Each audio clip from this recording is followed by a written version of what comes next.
بسم اللہ الرحمن الرحیم۔ السلام علیکم معزز ناظرین، انفامور۔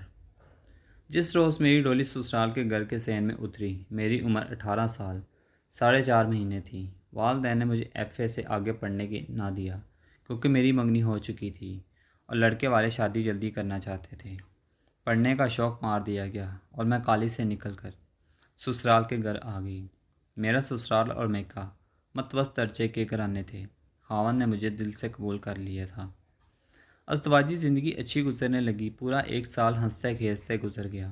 ساس ماؤں کی طرح، نندیں سگی بہنوں کی طرح پیار کرتی تھیں۔ گھر کا کوئی کام نہیں کرنے دیتی تھیں۔ دن کے وقت زیور کے بغیر رہنے نہیں دیتی تھیں اور چاہتی تھیں کہ دلہن بنی رہوں۔ میرا دلہا ان کا اکلوتا لڑکا تھا، اس لیے وہ مجھے اس کی لاڈلی دلہن سمجھتی تھی۔ میں 1 سال دلہن بنی رہی۔ دوسرا سال شروع ہوا تو میں نے محسوس کیا کہ ساس مجھے بڑی غور سے دیکھتی ہیں۔ ایک دن ایک ڈیڑھ عمر عورت آئی تو ساس نے مجھے کمرے میں لے گئی اور کہنے لگی، یہ ہماری دائی ہے، اس بیچاری کا یہی ذریعہ معاش ہے، اب آئی ہے تو اور کچھ نہیں تو اس سے پیٹ ہی ملوا لو، کچھ پیسے دے دینا، بیچاری دعا دے گی۔ مجھے پیٹ ملوانے کی ضرورت تو نہیں تھی، لیکن اسے بھی میں ساس کا لاڈ اور پیار سمجھ کر پلنگ پر لیٹ گئی۔ ساس کمرے سے نکل گئی۔ دائی نے پہلے تو میرے پیٹ کو ٹٹولا، پھر پہلو سے دبانا شروع کیا، ناف پر ہاتھ رکھ کر دبایا۔ اس طرح 10-15 منٹ تک پیٹ کو مل کر اٹھ کھڑی ہوئی۔ وہ کمرے کے دروازے کی طرف گئی تو میں بھی اٹھ کر اس کے پیچھے دروازے تک آئی۔ ساس باورچی خانے میں تھی۔ دائی کو شاید معلوم نہ ہوا میں پیچھے کھڑی ہوں۔ اس نے میری ساس کی طرف سر کر کے ایسے اشارہ کیا ہو کہ نہیں۔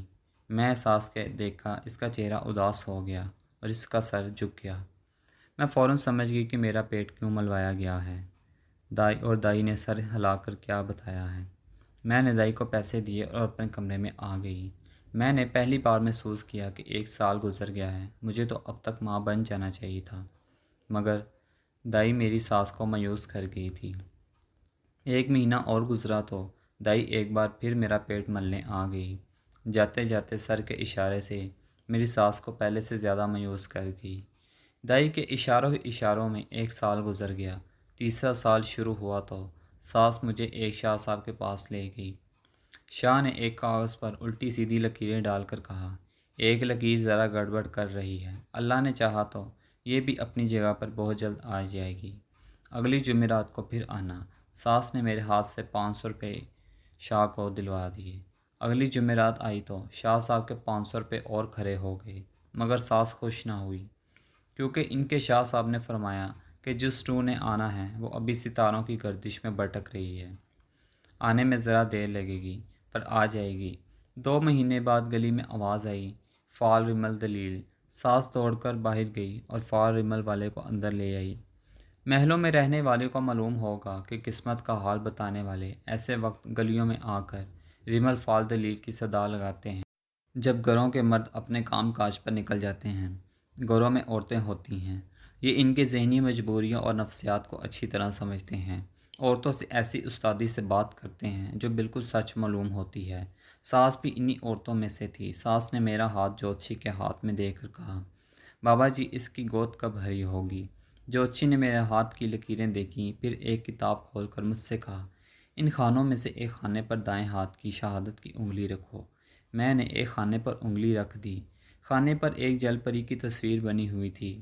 جوتشی نے 3 چوکور ٹکڑے اس کتاب پر پھینکے اور بولا، جل پری جل سے نکل آئی ہے، 4 چاند ڈوبیں گے پھر جل میں چلی جاوے گی، پھر 3 چاند ڈوبیں گے پھر جل سے نکل آوے گی، تب جا کے من کی مراد پوری ہوئے گی۔ ایسا نہ کر بی بی، ٹھنڈے دودھ کو پھونکے نہ مار، جل پری جل میں رہتی ہے، یہ بڑی پاکواں والی ہے، جل تھل کر دے گی۔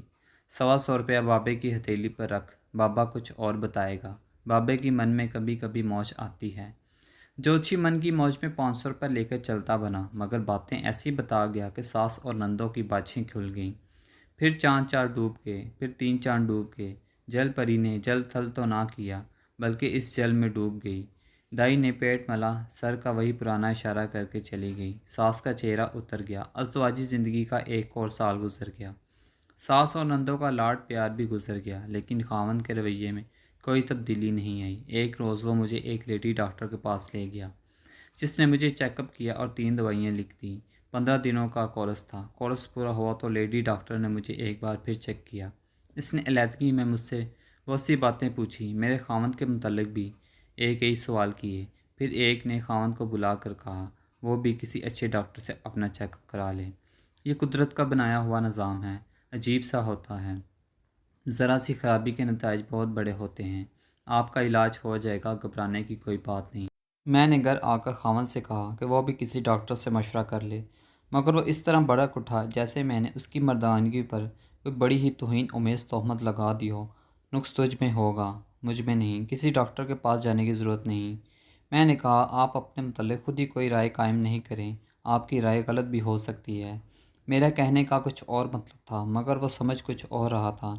اس کی آنکھیں ٹھہر گئی، چہرہ زرد ہو گیا۔ میں نے اپنی شادی شدہ سہیلیوں کو اپنے خاوند کے متعلق یہ بات بتائی تو انہوں نے کہا مرد کو ماں بہن کی گالی دے دو، وہ برداشت کر لیتا ہے، لیکن یہ مشورہ کبھی برداشت نہیں کرتا کہ کسی ڈاکٹر سے چیک اپ کروانے۔ انہوں نے بتایا کہ مرد کی نظر میں ہر نقص عورت میں ہوتا ہے، اپنے آپ کو گھوڑا جیسا سمجھتا ہے۔ میں نے دیکھا میرے خاوند کا موڈ خراب رہنے لگا تھا، اس کے ساتھ ہی ساس اور نندوں کا سلوک بھی بدل گیا۔ خاوند اور ساس کے کہنے پر سسر مجھے ایک بار پھر شہر کے دو مشہور لیڈی ڈاکٹر کے پاس لے کر گیا۔ صبح ایک معائنہ کروایا، شام کو دوسری سے۔ دونوں نے معائنہ کر کے اپنی اپنی فیس وصول کی اور کہا یہ بالکل ٹھیک ہے، کوئی رکاوٹ نہیں، اب ان کے خاوند کا بھی چیک اپ کسی اچھے ڈاکٹر سے رکوا لیں۔ مگر سسر نے بیٹے کی وکالت کرتے ہوئے کہا وہ تو بالکل ٹھیک ٹھاک ہے، اسے معائنہ کرانے کی کیا ضرورت ہے۔ میں نے واپس آ کر خاوند کو بتایا کہ لیڈی ڈاکٹر نے کیا فیصلہ دیا ہے۔ وہ کچھ بھی نہ بولا، مگر اس کے چہرے کا بدلتا ہوا رنگ بول رہا تھا کہ اسے یہ فیصلہ سخت ناگوار گزرا ہے۔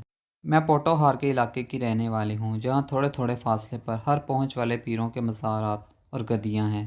مجھے 3-4 مزاروں اور خانقاہوں پر لے جایا گیا، وہاں کی خاک اور کنکریاں کھلائی گئیں اور کرتے کرتے میرے گلے میں 4-5 تعویذ لٹکنے لگے۔ ساس مجھے گولڑ شریف بھی لے گئی، دیول شریف بھی گئے، 9 گزے کی قبر پہ بھی لے جایا گیا، زندہ پیر کے مزار پر بھی حاضری دی گئی۔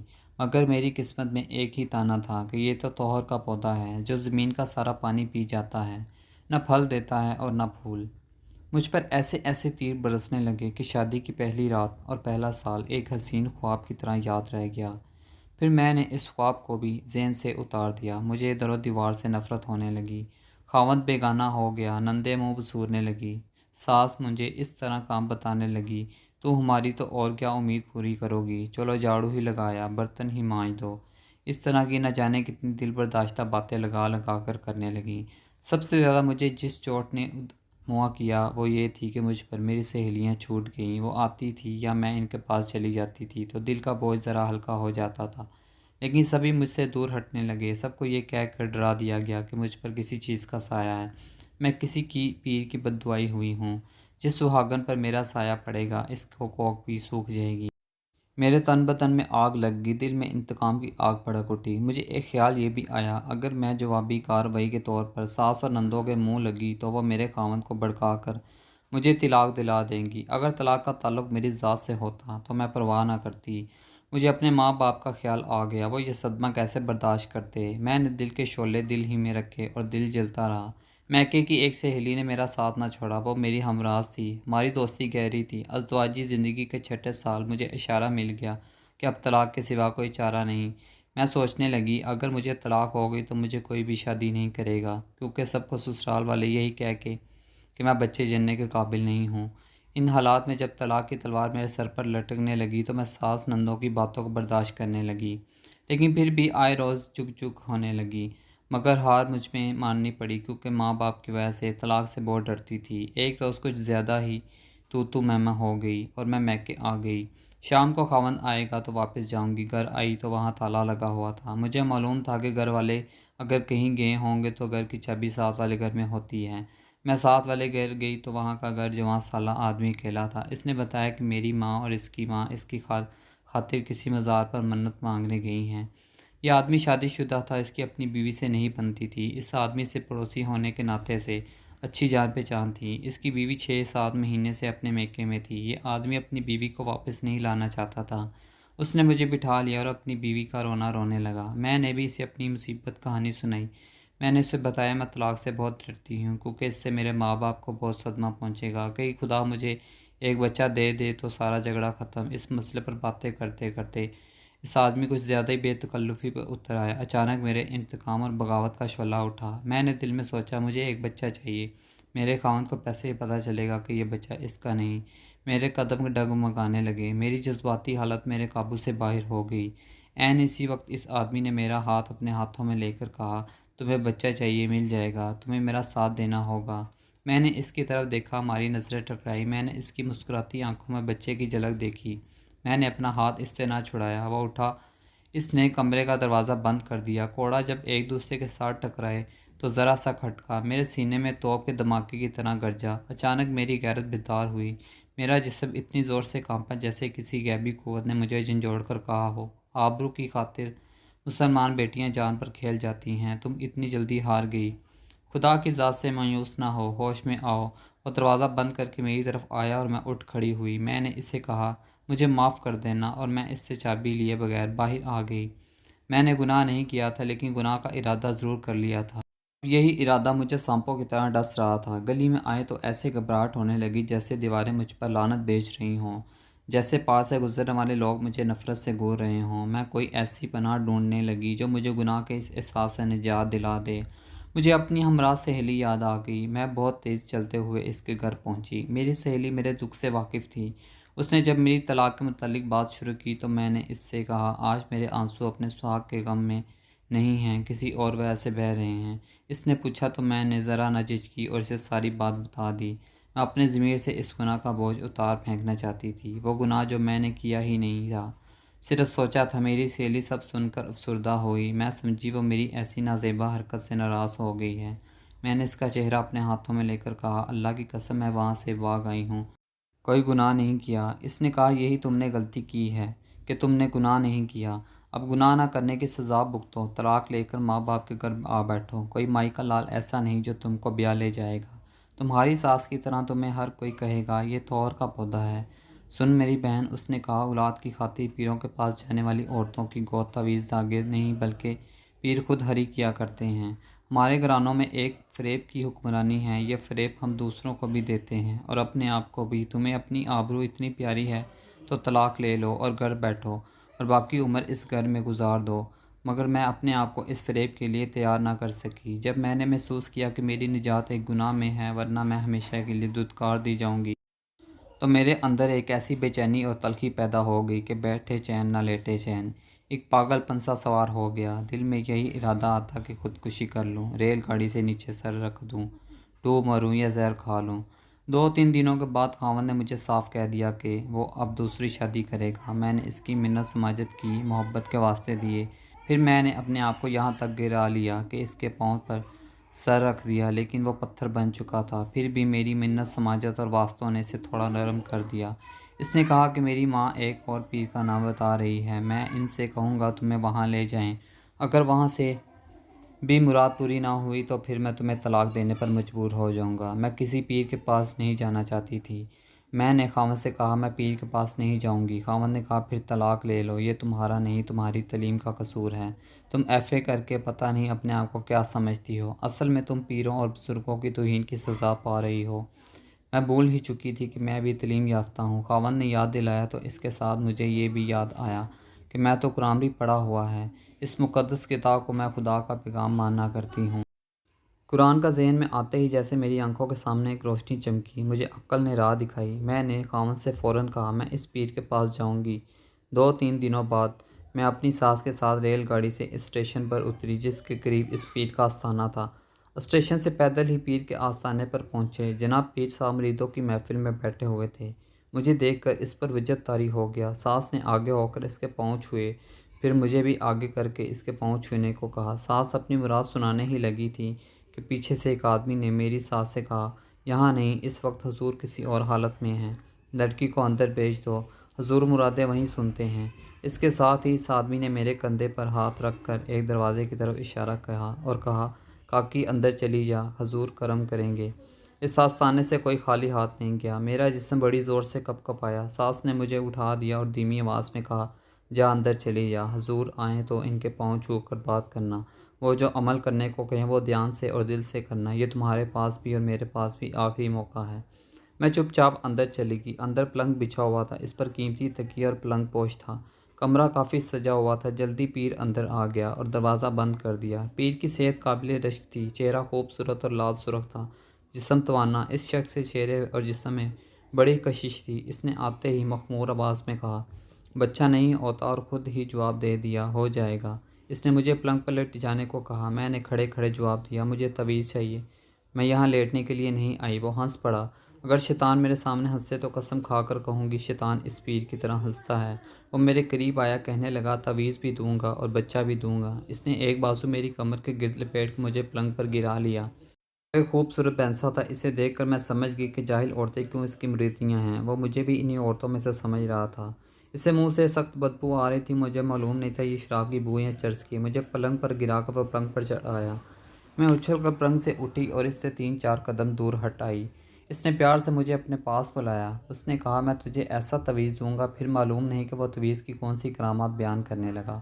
میں نے اسے بولنے نہ دیا اور غصے سے کہا، میں تھوکتی ہوں تیری صورت اور تیرے تعویذوں پر۔ میں اپنا آپ تعویذ آزماؤں گی۔ میں گمراہ ہو گئی تھی۔ جو تمہارے پاس آئی، اس نے زور سے کہہ کر لگایا۔ او کہا، پاگل لڑکی، اور ساتھ ہی پلنگ سے اٹھنے لگا۔ میں تیزی سے کمرے سے نکلی اور مریدوں کے بیچ میں سے تیز تیز چلتے ہوئے آستانوں سے باہر آ گئی۔ مجھے دیکھ کر میری ساس بھی باہر آ گئی اور پوچھنے لگی، حضور نے کیا کہا؟ میں نے اسے کوئی جواب نہیں دیا۔ میرے ہونٹ سل گئے، زبان میں بولنے کی طاقت نہ رہی۔ میں شاید خود بھی وہ نہ رہی تھی جو اس گناہ خانے میں داخل ہونے سے پہلے تھی۔ ساس کچھ نہ کچھ بولتی رہی لیکن میں چپ رہی۔ شام کے وقت ہم گھر پہنچے۔ میں نے ساس سے کہا، میں اپنے میکے جا رہی ہوں، اور میں اپنی ماں کے گھر آ گئی۔ میری ماں مجھے دیکھ کر پریشان ہو گئی۔ میں نے اسے تسلی دی کہ اللہ کرم کرے گا، جو ہوگا انشاءاللہ بہتر ہوگا۔ میں رات ماں کے گھر رہی۔ آدھی رات کا وقت تھا۔ میں اس وقت تک سو نہیں سکی تھی۔ دماغ میں عجیب عجیب خیال آ رہے تھے۔ میں سوچ رہی تھی کہ گھروں کے اندر عورتوں کے ساتھ کیسی کیسی دھاندلیاں ہوتی ہیں، جن سے مجبور ہو کر عورتیں اپنی نجات کے راستے خود ڈھونڈنے لگتی ہیں۔ ان کی در پردہ حرکتیں ایک ایسا بھید ہیں جو ان کے علاوہ صرف خدا ہی جانتا ہے۔ ان عورتوں کے خاوند فخر سے گردنیں اکڑے پھرتے ہیں۔ گھر کے سب افراد اس وقت گہری نیند میں تھے۔ میں نے وضو کیا اور الماری سے قرآن مجید نکالا اور چھت پر چلی گئی۔ ٹھنڈی یک ہوا چل رہی تھی۔ میں قرآن فصیل پر رکھا، چھت کے ٹھنڈے فرش پر 2 نفل پڑھے۔ اس دوران میں اتنی زیادہ روئی میں اچھی طرح بھی نماز نہ پڑھ سکی۔ میں قرآن ہاتھ میں لے کر کھڑی ہو گئی۔ اللہ مجھے معاف کرے۔ میں خدا سے مخاطب ہو کر بولی، اگر تیری ذات کا وجود ہے، اگر تیری کتاب برحق ہے تو مجھے اپنا آپ دکھا، مجھے اپنی کتاب کا کرشمہ دکھا، ورنہ میں اس کتاب کو لفظوں کا پابند سمجھوں گی اور ساری عمر تیرا نام نہیں لوں گی۔ پھر میں کھڑے کھڑے اتنا روئی کہ اپنا آپ سنبھالنا مشکل ہو گیا۔ میں نے قرآن کو اپنے سینے سے لگا لیا اور روتی ہوئی، مجھے معلوم نہیں میں کتنی دیر روتی رہی۔ کب نیچے آ کر سوئی۔ جب امی نے جگایا تو سورج نکل آیا تھا۔ اٹھی تو ایسے لگا میرے اندر کوئی طاقت آ گئی ہے۔ دل کو عجیب سا سکون ہو گیا تھا۔ ایسے محسوس ہو رہا تھا کہ جیسے میرا دماغ روشن ہو گیا ہو۔ کل تک طلاق کا جو خوف میری رگ رگ میں اترا ہوا تھا، اس خوف کا اثر بھی زائل ہو چکا تھا۔ میں نے خاوند کے نام خط لکھا، جس میں لکھا تھا کہ مجھے فوراً طلاق چاہیے، پورا حق مہر وصول کروں گی، ماہ وار خرچہ تمہیں معاف کرتی ہوں، کیونکہ میں تمہاری محتاج نہیں رہنا چاہتی۔ اب تمہارے گھر نہیں آؤں گی۔ میری جو چیزیں تمہارے گھر ہیں بیچ دو تو اچھا ہے، ورنہ اپنی دوسری بیوی کو دے دینا۔ بھائی اسکول سے آیا تو میں نے خط اسے دیکھ کر کہا کہ میرے سسرال والوں کے گھر دے آؤ۔ جب ماں باپ کو بتایا کہ خط میں کیا لکھا ہے تو ان پر سکتہ طاری ہو گیا۔ میں نے انہیں تسلی دی، جو ہوگا بہتر ہوگا۔ میں نے کہا، اگر میرا خدا سچا ہوگا تو ہماری مدد ضرور کرے گا۔ یہ الفاظ کہتے ہوئے میں نے محسوس کیا جس طرح پہلے طلاق کا نام سن کر میں کانپ جایا کرتی تھی، اب مجھ میں دلیری آ گئی تھی اور کوئی غیبی قوت تھی جو مجھے اندر ہی اندر یقین دلا رہی تھی، اللہ سب ٹھیک کرے گا۔ 10-12 دنوں بعد میرا طلاق نامہ بما حق مہر کے مجھے مل گیا۔ میرے کپڑوں کا ٹرنک بھی آ گیا، البتہ زیور کی کچھ چیزیں وہ لوگ ہضم کر گئے۔ سامان کے ساتھ ساتھ کا پیغام بھی ملا کہ اب دیکھیں گے اس سوکھے پیٹ سے کون پھل حاصل کرتا ہے۔ یہ تو طور کا پودا ہے جو زمین کا سارا پانی پی جاتا ہے، پھل دیتا ہے نہ پھول۔ لیکن مجھے اب کوئی پرواہ نہیں تھی، دل کو سکون تھا۔ 5-6 مہینے گزرے۔ ہمارا وہی پڑوسی جس کے ساتھ میں بھٹک چلی تھی، اس کی بیوی کے ساتھ جھگڑا اتنا زیادہ بڑھ گیا کہ اس نے بیوی کو طلاق دے دی۔ پھر وہی پڑوسی میری نجات کا سبب بن گیا۔ میں ایک دن گھر کی چھت پر گئی تو وہ بھی اپنی چھت پر موجود تھا۔ اس دن کے بعد اس سے آج دیکھ رہی تھی۔ اسے دیکھتے ہی میں نیچے آنے لگی تو اس نے مجھے آواز دی اور کہا، میری بات سنو، اگر تم چاہو تو میں تم سے شادی کرنے کے لیے تیار ہوں۔ میں نے کہا، آپ کو معلوم ہے نا، لوگ مجھے طور کا پودا کہتے ہیں، کیا آپ کو پھول اچھے نہیں لگتے؟ اس نے کہا، مالک کا کام ہے محنت کرنا، پھل پھول لگانا مالک کا کام ہے۔ میں نے کہا، جاؤ موج کرو۔ اس نے کہا، اکیلے اکیلے کیا موج خاک ہوگی؟ میں نے اس کی آنکھوں کی زبان سمجھ لی اور اسی روز امی سے کہا اس آدمی سے رشتے کی بات کریں۔ امی ابا نے بات کی، 2-4 پھیروں میں بات پکی ہوگی۔ نہایت خاموشی اور سادگی سے ہمارا نکاح پڑھا دیا گیا۔ میری ماں کو ابھی تک ڈر تھا کہ اب کیا ہوگا، اگر بچہ نہ ہوا تو کہیں اور بیٹی گھر نہ آ جائے، لیکن خدا نے اپنے نام اور کلام کو سچا کر دکھایا۔ شادی کے دوسرے مہینے میں نے ماں کی پریشانی دور ڈالی اور انہیں خوشخبری بتائی۔ پھر خدا نے مجھے بیٹے کی نعمت سے نوازا۔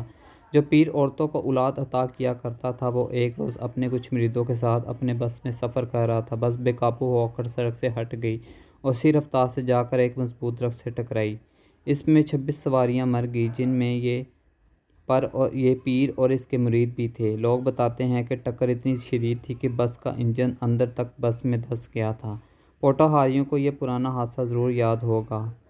بہتوں کو تو سراغ بھی مل جاتا ہوگا۔ وہ پیر کون تھا؟ میرے پہلے خاوند نے دوسری اور پھر تیسری شادی کی، لیکن آج تک بے اولاد ہے۔ اللہ نے مجھے 3 بیٹے دیے۔ میرا سب سے چھوٹا بیٹا اس وقت 14 سال کا ہے۔